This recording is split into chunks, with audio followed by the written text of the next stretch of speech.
함께 욥기 1장 1절에서 5절 말씀 같이 받도록 하겠습니다. 우스 땅에 욥이라 불리는 사람이 있었는데 그 사람은 온전하고 정직하여 하나님을 경외하며 악에서 떠난 자더라. 그에게 아들 7과 딸 3이 태어나니라. 그의 소유물은 양이 7,000마리요 낙타가 3,000마리요 소가 500결이요 암나귀가 500마리며 종도 많이 있었으니 이 사람은 동방 사람 중에 가장 훌륭한 자라. 그의 아들들이 자기 생일에 각각 자기의 집에서 잔치를 베풀고 그의 누이 3명도 청하여 함께 먹고 마시더라.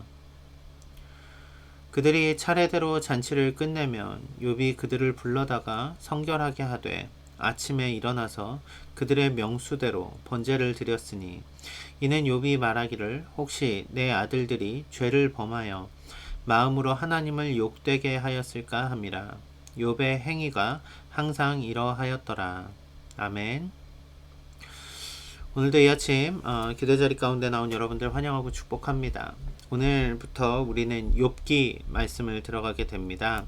오늘 욥기의 가장 처음 부분 1장 1절부터 5절 말씀을 통하여서 이중적인 시각이라는 말씀을 나누려고 합니다. 이렇게 말씀 가운데 큰 은혜 누리는 여러분 되시길 바랍니다. 1932년은 특별한 해였습니다. 어떤 특별한 해였을까요? 새로운 역사가 시작된 해였습니다. 이분들이 혹시 누군지 아십니까? 제리 시걸이라는 사람과 조 슈스터라는 사람입니다. 제리 시걸은 극 작가였고요. 조 슈스터는 그림을 그리는 만화가였습니다. 두 사람이 1932년도에 처음 작품을 만들었습니다.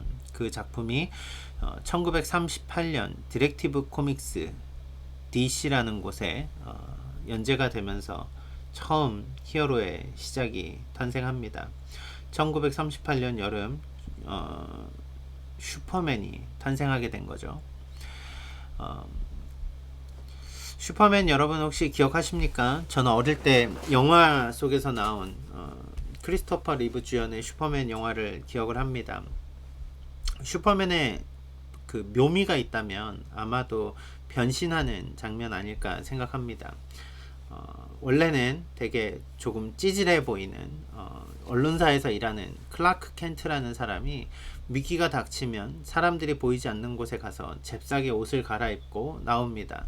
그래서 슈퍼맨으로 활약을 하게 되죠. 실제로는 뿔테 안경 빼면은 다 똑같은 사람 같아 보이는데 유독 슈퍼맨일 때 그러지 않을 때 사람들이 너무 못 알아본다고 생각해 본 적 없습니까? 왜냐하면 사람들은 결국 자기가 보고 싶은 것을 보기 때문에 그런 것이겠죠. 슈퍼맨이란 영화를 보면 조금만 주의를 기울여서 보면 그 사람이 그 사람 둘이 같은 사람인 걸 아는데 사람들의 시선은 슈퍼맨만 바라보고 있더란 이야기죠. 클라크라는 인물은 누군지 관심도 없습니다. 그저 슈퍼맨이라는 히어로에만 관심을 가지게 된다라는 이야기죠. 사람들은 누구나 자기가 보고 싶으면 자신이 해석하고 싶은 것을 자신의 그 시선에 맞게 해석을 합니다. 이렇게 해석되어져서 나온 것이 바로 문화겠지요. 가장 인기 있는 그룹들을 보면서 사람들이 왜 좋아합니까? 그들을 바라보고 열광하는 그 면들 때문에 그렇지 않습니까? 내가 보기에 좋은 그것들 말입니다. 정치도 마찬가지 아닐까요? 좌우를 이야기하는 거 왜 그럴까요? 결국 우리는 하나의 시선을 놓고 해석하다 보니까 어느 한쪽이 유독 더 좋아 보일 수밖에 없는 거겠죠. 신문도 마찬가지입니다. 나에게 신문은 사실을 전하는 것 같지만 실은 서로 다른 어떠한 의견들, 논제들을 전달하죠. 근데 내가 받아들이는 나의 시선에서 허락되는 것과 허락되지 않는 시선이 존재하더란 말입니다.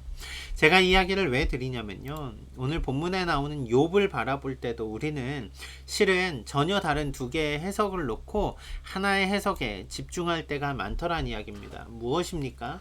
욥을 바라볼 때 고난 가운데 하나님의 뜻을 발견한 욥을 보십니까? 아니면 동방의 부자 욥을 보십니까? 오늘 본문은 욥의 처음 소개를 다룹니다. 본문 1절부터 5절 말씀은 욥은 어떠한 사람이었다라는 것을 다루고 있다라는 이야기죠. 오늘 본문에서 여러분 우리는 두 가지 욥의 모습을 보게 됩니다. 마치 슈퍼맨의 클라크와 슈퍼맨의 모습처럼 말이죠. 전혀 다른 두 개의 모습 같지만 실은 이 두 가지는 다 한 사람 욥을 나타내는 것이겠죠. 이 두 개의 이야기 가운데, 두 개의 모습 가운데 저는 오늘 우리가 발견해야 될 진정한 모습이 무엇인가 그 답을 찾아가 보려고 합니다. 함께 말씀을 통하여서 귀한 은혜 나누는 시간 되길 바랍니다. 욥기를 읽는다는 것은 참 쉽지 않은 도전인 것 같습니다. 왜 그럴까요? 욥기라는 그 본문이 상당히 길어요. 그쵸? 그리고 욥기를 읽다 보면 뭔가 내러티브, 이야기 같은 흐름을 가져가면서도 실은 대화체로 구성이 되고요. 또 그러면서도 후반부에 가서는 하나님이 직접 말씀하시는 과정을 통해서 선지서 같은 느낌도 가져오는데요. 성경 말씀을 읽다 보면 이것이 상당히 비유적이고 풍유적이고 그런 것들이 많이 나옵니다. 그래서 욥기를 구분할 때 욥기를 뭐라고 구분합니까? 시가서입니다. 문장이 복잡 다양하고 문법도 왔다 갔다 할 뿐더러 해석에 대한 다양한 고민들을 하게 만드는 것, 상당히 어려운 본문이 욥기라는 이야기입니다.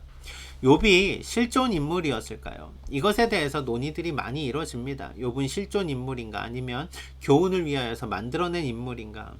역사 속에서 그의 기록이 뭐가 있는가, 또 언제적 사람인가, 이런 것들만 해도 답이 쉽게 나오지 않습니다. 후대에서 가상의 인물을 그렸다고 말하기에는 또 성경 자체가 욥이 실존 인물인 것을 담아내기 때문에 그렇게 볼 수 없다라는 이야기죠.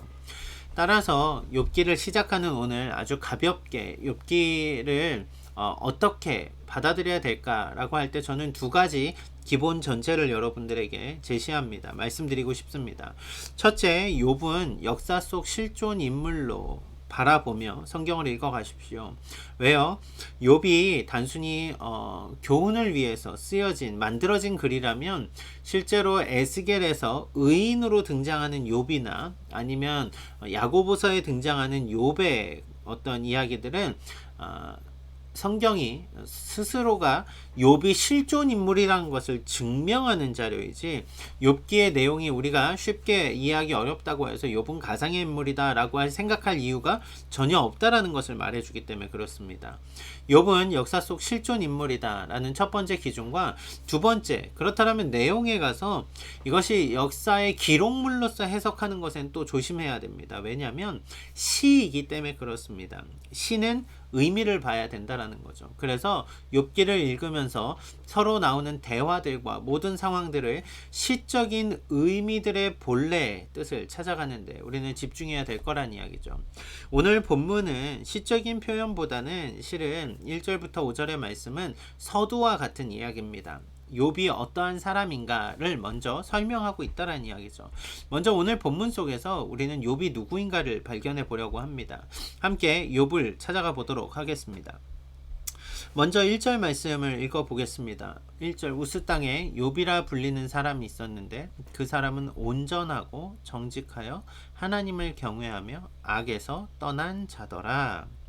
여기 우스 땅 사람이라고 욥을 기록합니다. 욥이 실존 인물인가 아닌가 이야기를 하는 건 이 우스 땅 자체도 어디인가가 상당히 애매하기 때문에 그렇습니다. 그런데요, 욥기를 읽다 보면 성문에 대한 이야기가 3번 나옵니다.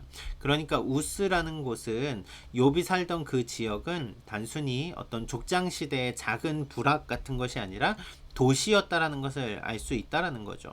아브라함 시대의 인물이라고 한다라면 그 시대에 도시와 같은 것들이 많이 발굴되는 지역, 바로 사우디와 이라크의 국경 지역 정도의 이스라엘의 동남부 지역에 있는 곳, 그곳이 바로 우스일 것이다. 성경학자들은 이렇게 봅니다. 왜냐하면 지금도 그곳에서는 그 당시대의 도시의 유물들이 많이 발견되기 때문에 그렇습니다. 자, 우스 땅, 우스 사람 욥에 대해서 이야기하면서 성경이 뭐라고 그를 기록합니까? 2절 말씀 보십시오. 그에게 아들 7과 딸 셋이 태어나니라. 3절에서는요. 그의 소유물은 양이 7,000마리요, 낙타가 3,000마리요, 소가 500결이요, 암나귀가 500마리이며 종도 많이 있었으니 이 사람은 동방 사람 중에 가장 훌륭한 자라. 여러분 여기에 보면 자녀가 먼저 10명이 나오죠. 그쵸? 자녀가 10명. 그리고 또 양이 7,000마리요, 낙타가 3,000마리요. 두 개를 합치면 어떻게 되죠? 양과 낙타가 10,000마리입니다. 그리고 소와 암나귀를 500씩 각각 합치니까 1,000마리가 나오죠. 뭔가 특징이 보이지 않습니까? 이 모든 숫자가 10의 배수입니다. 성경에서 10은 완전함을 나타내는, 완벽함을 나타내는 그런 의미의 숫자입니다. 10부장, 100부장, 1000부장 의미를 그렇게 끊기도 하죠. 하나가 부족하면 안 되는 겁니다. 100데나리온, 하나를 잃은 게 얼마나 큰 상심인지 성경에 나오지 않습니까? 특별히 10이라는 숫자가 3이라는 숫자, 삼위일체를 말하는 완전함, 안전함이라는 개념의 하나님의 숫자 3이라는 것과 완전수 7이라는 개념이 합쳐져서 더 완벽한 그런 의미들을 가지기 때문에 10의 배수, 즉 무엇입니까? 욥이 가진 축복이 우리가 상상하는 이상의 풍성한 것이었다라는 것을 성경은 보여주고 있다라는 거죠. 특별히 본문 말씀 후반부 3절 후반부에 보면 동방 사람 중에 가장 훌륭한 자라라고 말합니다. 가장 훌륭한 자, 여기 훌륭하다라고 할 때 성경은 가돌이라는 말을 씁니다. 훌륭하다. 가돌 인터넷에 찾아보시면 이게 뭐라고 나오냐면요. 히브리어 사전에 찾아보면 이거는 위대하다라는 말입니다. 위대하다, 놀랍다. 그가 부유한데 얼만큼 부유해요? 놀랍습니다. 그런데 이것이 가장 훌륭하다라고 하면 the greatest one 이라는 개념, 최상급을 나타냅니다. 그러니까 욥은 당시에 동방에 살던 사람이었습니다. 우스라는 동방 지역에 살던 사람이었습니다. 그런데 그가 어떤 사람이라고요? 가돌, 위대한 사람이었다고요. 어떤 면에서요? 아주 많은 물질과 아주 많은 재산과 소유와 자녀들이 있었다라는 것입니다. 얼마나 축복입니까? 그래서 우리는 욥을 바라볼 때 동방의 부유한 사람, 동방의 부호 이렇게 바라보게 되더라는 거죠. 실제로 욥을 바라보면 여러분 어떤 것이 먼저 떠오르십니까? 부자, 동방의 부자 이런 것 아닙니까? 그래서 우리가 설교를 들을 때도 보면 욥기 1장에 이미 욥은 최고의 부호라는 측면을 그 이름을 칭호를 받기에 부족함이 없는 사람입니다. 그런데 결론에 가서 또 어떻게 돼요? 욥기 42장 10절 12절 말씀에 보면 욥이 그의 친구들을 위하여 기도할 때 여호와께서 욥의 곤경을 돌이키시고 여호와께서 욥에게 이전 모든 소유보다 갑절이나 주신지라. 갑절을 주셨다 그래요. 갑절의 축복. 어떻게 갑절입니까? 12절이요. 여호와께서 욥의 말년에 욥에게 처음보다 더 복을 주시니 그가 양 14,000과 낙타 6,000 둘이 합치면 2만이죠. 소 1,000과 암나귀 1,000 둘이 합치면 2,000입니다. 그러니까 이미 최고의 부자였는데 욥을 보면 그의 말년에 어떻게 됩니까? 그가 최고의 부자에 더하니까 최고의 부자가 되는 거겠죠. 말로 표현할 수 없는 어마어마한 부자가 됩니다. 그래서 우리는 욥의 모습을 살펴볼 때 욥을 기억할 때 욥이 당한 고난도 물론 기억하겠지만 그가 부유했다, 풍성했다, 그가 받은 축복이 어마어마했다, 이것에 자꾸 집중을 하게 되더란 말입니다. 앞서서 말씀드린 것처럼 이것은 사실입니다. 왜요? 하나님이 복을 주셔서 그가 부유해진 것이지 어떤 다른 이유를 성경은 기록하고 있지 않거든요. 그가 뭐 투기를 해서 땅을 사서 주식을 해서 부자가 된 거 아니지 않습니까? 그가 열심히 살고 그의 삶이 축복받아서 대부호라는 타이틀을 얻었다라는 것입니다. 그래서 우리는 종종 그렇게 생각합니다. 우리도 욥과 같은 부자가 되기를, 욥과 같은 큰 인물이 되기를, 욥과 같은 당대의 최고의 모든 것을 가진 사람이 되기를 그렇게 바라보게 되더라는 이야기죠. 이게 바로 욥이 보여주는 첫 번째 모습입니다. 욥이라는 사람 어떤 사람입니까? 동방에서 어마어마한 부를 가지고 있었던 사람이란 말이죠. 그런데 성경은 그의 또 다른 모습도 우리에게 전해줍니다. 1장 1절 말씀으로 다시 가보겠습니다. 우스 땅에 욥이라 불리는 사람이 있었는데 그 사람은 온전하고 정직하여 하나님을 경외하며 악에서 떠난 자더라. 여러분, 성경은 욥을 기록할 때 가장 먼저 뭐라고 기록합니까? 그게 부자였다 말하기 전에 이미 그가 어떤 사람이라고요? 온전한 사람입니다. 영어 성경에 보면 blameless라는 표현을 쓰죠. 부끄러움이 없는, 완전한, completed 이런 개념의 단어입니다. 온전한 사람입니다. upright, 정직합니다. 바르게 행하는 사람입니다. 하나님을 경외합니다. 이것은 단순히 두려워하는 것이 아니라 하나님의 하나님 되심을 인정하는 자연스러운 인간의 예배에 반응을 하는 사람이었다라는 이야기예요. 더 나아가서요. 그는 turn away from evil 이라고 하죠. 악에서 돌이켜서 떠난 사람이라는 것입니다. 여러분, 욥이 이렇게 완벽하고 완전하고 정직하고 하나님을 경외하고 악에서 떠난 자라고 말하는 것, 어떤 도전을 받으십니까? 실제로 정말 욥이 그랬을까요? 욥은 죄가 없는 사람일까요? 그렇진 않을 것입니다. 왜요? 아담 이후에 모든 우리들은 죄 가운데서 태어나고 결국 우리의 스스로 죄를 짓고 살아가기에 하나님 앞에서 의롭다 할 사람이 단 한 명도 없기 때문에 그렇습니다. 우리는 늘 우리의 삶에 아무리 우리 스스로 노력을 한다 하여도 우리가 죄인이라는 사실은 변하지 않아요. 그런데 성경은 왜 욥이 이렇게 온전하고 정직하고 하나님을 경외하고 악에서 떠난 사람이라고 말을 할까요? 욥을 의인이라고 말하는 선지자가 있습니다. 에스겔입니다. 에스겔이 욥과 함께 또 다른 의인으로 말하는 노아를 보면 욥의 표현들을 잘 이해할 수 있습니다. 창세기 6장 9절 말씀입니다. 이것이 노아의 족본이라. 노아는 의인이요 당대의 완전한 자라. 그는 하나님과 동행하였으며. 여러분, 의인이 있을까요? 없어요. 없다니까요. 그런데 성경이 노아를 뭐라고 기록합니까? 의인이라고 기록합니다. 완전하다고 말합니다. 완전한 자, 여기 blameless 또 나오죠. 완전한 사람입니다. 하나님과 동행했다고 말합니다. 노아도 그렇고 욥도 그렇고 어떻게 그렇게 하나님 앞에서 완전한 삶을 살 수 있습니까? 인간인데도 불구하고 말이죠. 그 이야기를 노아는 이렇게 기록이 되죠. 6장 8절 말씀입니다. 그러나 노아는 여호와께 은혜를 입었더라. 여기 은혜를 입었더라 라고 할 때 the eyes of the Lord 라는 표현을 씁니다. 하나님의 눈에 그렇게 비춰졌다라는 이야기예요. 무슨 이야기입니까? 노아가 정말 의로워서가 아니라 하나님과 동행하려고 살아가는 그 열심 가운데 하나님이 그를 의롭게 봐주셨다라는 거죠. 오늘 욥도 마찬가지입니다. 욥이 하나님에게 은혜를 입은 것이죠. 어떻게요? 하나님 앞에 하나님을 경외함으로 섰을 때, 하나님 앞에 하나님을 사랑하는 마음으로 섰을 때 하나님이 그를 온전하게 봐주신 거란 말입니다. 하나님이 그를 정직하게 봐주신 거예요. 하나님이 그를 악에서 떠난 삶으로 인정해 주신 것이란 말입니다. 하나님의 시선에서 말이죠. 성경은 그렇게 욥의 모습을 기록합니다. 특별히 욥이 어떻게 그러한 삶을 살았는가를 본문 4절, 5절 말씀에서 보여주는데요. 어떤 말씀입니까? 그의 아들들이 자기 생일에 각각 자기의 집에서 잔치를 베풀고 그의 누이 3명도 청하여 함께 먹고 마시더라. 그들이 차례대로 잔치를 끝내면 욥이 그들을 불러다가 어떻게 해요?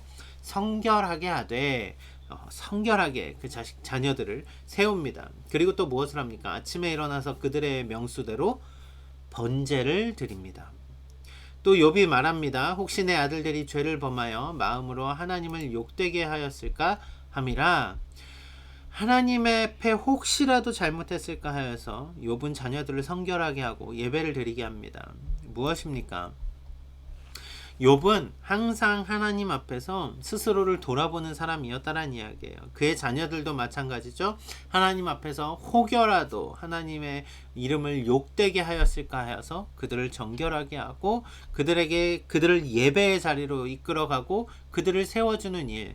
그가 얼마나 하나님 앞에서 얼마나 그가 존귀 여김받는가를 보면 그가 얼마나 하나님을 경외하였는가를 통하여서 알 수 있다라는 이야기죠.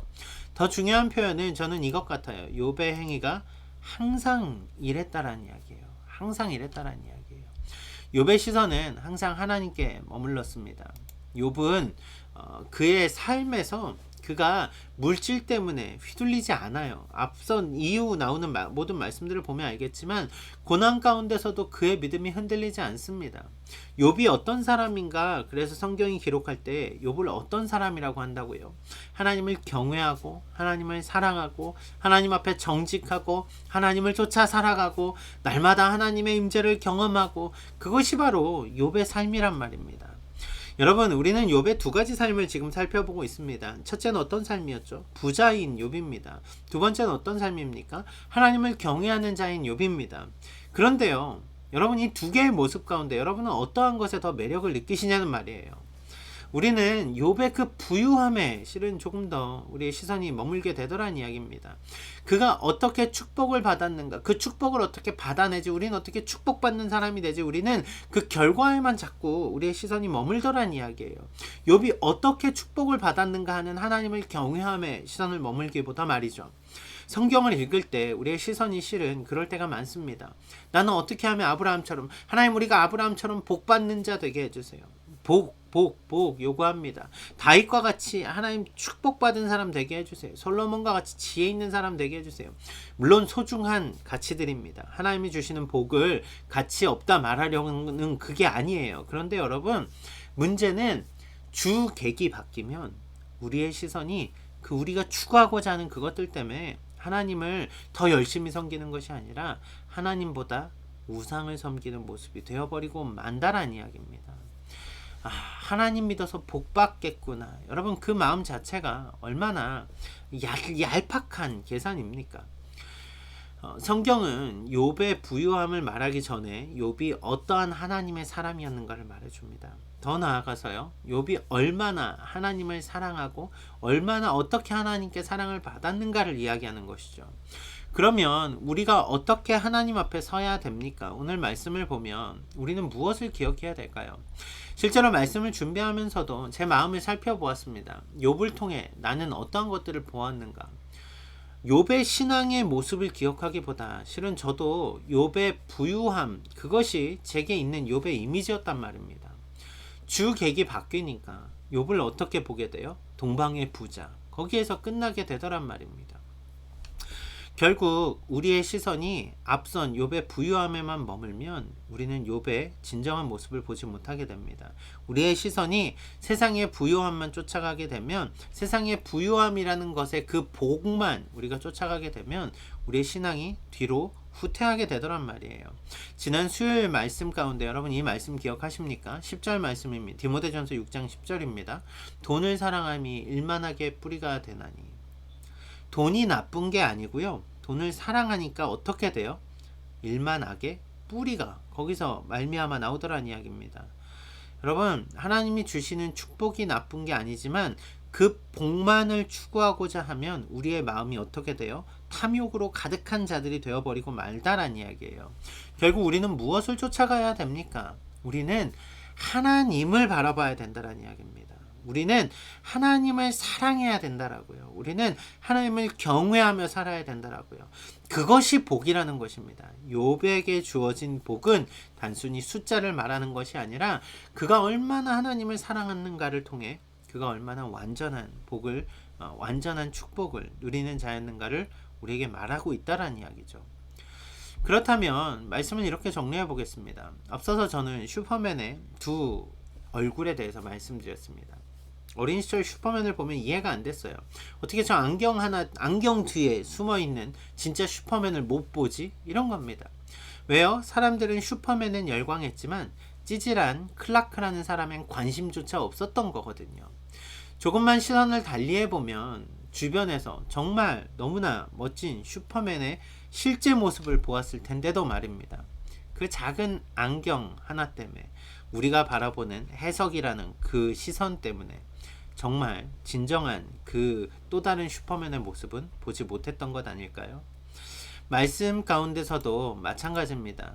우리가 보는 성경도 똑같습니다. 왜 우리가 은혜를 발견하지 못할까요? 우리가 그 보여지는 화려한 복에만 시선이 팔려서 그런 것 아닙니까?